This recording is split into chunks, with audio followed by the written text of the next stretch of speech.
IED పేలుడు, నలుగురు జవాన్ల మృతి, మందు పాత్రలు నిర్వీర్యం చేస్తుండగా పేలిన ఐఈడీ మావోయిస్టు రహిత ప్రకటన తర్వాత తొలి ప్రమాదం ఇది ఛత్తీస్గఢ్లో జరిగింది.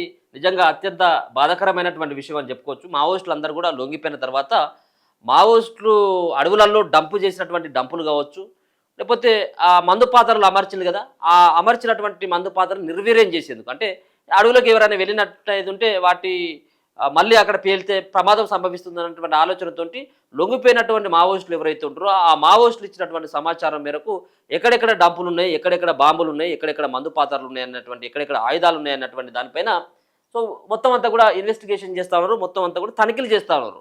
దాంట్లో భాగంగా ఇప్పటికే 300 మందు పాత్రలు ఎక్కడైతే పేల్చేందుకు సిద్ధంగా ఉన్నాయో అవి పేలేందుకు వాటిని అన్నిటి కూడా ఆ వైర్లు కట్ చేసి నిర్వీర్యం చేసిండ్రు.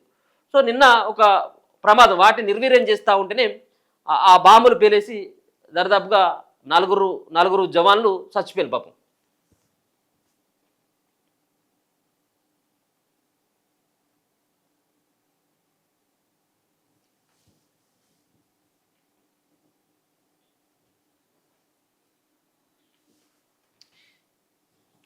వీళ్ళే వాళ్ళు సుక్రాం వట్టి అండ్ పరమానంద కోమర, సంజయ్ గడ్పాలే, కృష్ణ కోమర. సో వీళ్ళు నలుగురు జవాన్లు నిన్న చనిపోవడం జరిగింది ఛత్తీస్గఢ్లో మందు పాత్రలు పేలి. వీళ్ళంతా కూడా డిఆర్జీ జవాన్లు.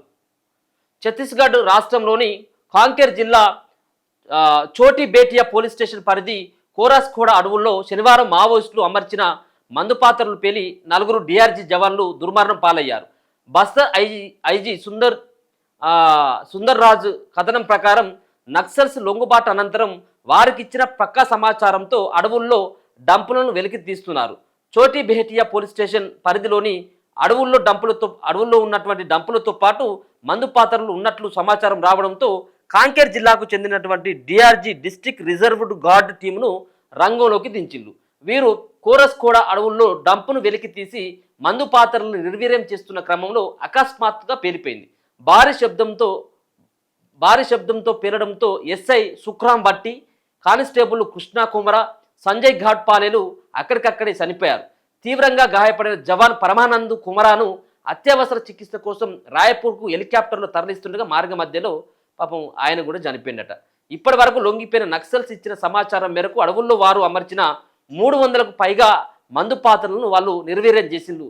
కానీ తాజా ఘటనలో అవి పేలి నలుగురు జవాన్లు చనిపోవడం బాధాకరం అని చెప్పేసి అక్కడ ఉన్నటువంటి సుందర్ రాజు ఎవరైతే ఉన్నారో బస్తర్ ఐజీ ఆయన కూడా దీనికి సంబంధించినటువంటి మృతి పట్ల వాళ్ళు కూడా మాట్లాడడం జరిగింది. నిజంగా బాధాకరమైనటువంటి విషయం. ఇప్పుడు వాళ్ళు పేల్చినటువంటివి కూడా కాదు, ఎవరు అడవుల్లో ఉన్నటువంటి నక్సలైట్లు వీళ్ళ కోసం పేల్చినవి కావు, వీళ్ళు చనిపోవాలని చెప్పేసి పేల్చినవి అయితే కావు కదా అవి. ఎందుకంటే వాళ్ళు ఆల్రెడీ లొంగిపోయిళ్ళు. సో లొంగిపోయిన తర్వాత అవి వాటిని నిర్వీర్యం చేయాలి కదా. రేపు ఎవరైనా ప్రజలు లేకపోతే ప్రజాప్రతినిధులు ఆ అడవులను ఏదో సంబంధించిన పర్యాటక కేంద్రంగా తీర్చిదిద్దిన తర్వాత ఇంకా ఏదో రకంగా దానికి పోయినట్టయితే ఇబ్బందులు అయితే అన్నటువంటి దానిపైన ఉన్నటువంటి బాంబులు ఎక్కడెక్కడైతే పెట్టిందో ఆ బాంబులన్నిటి కూడా వాళ్ళు తొలగించేటువంటి ప్రయత్నం చేస్తూ ఉంటే అది ప్రమాదవశాత్తు అవి పేలిపోవడం జరిగింది.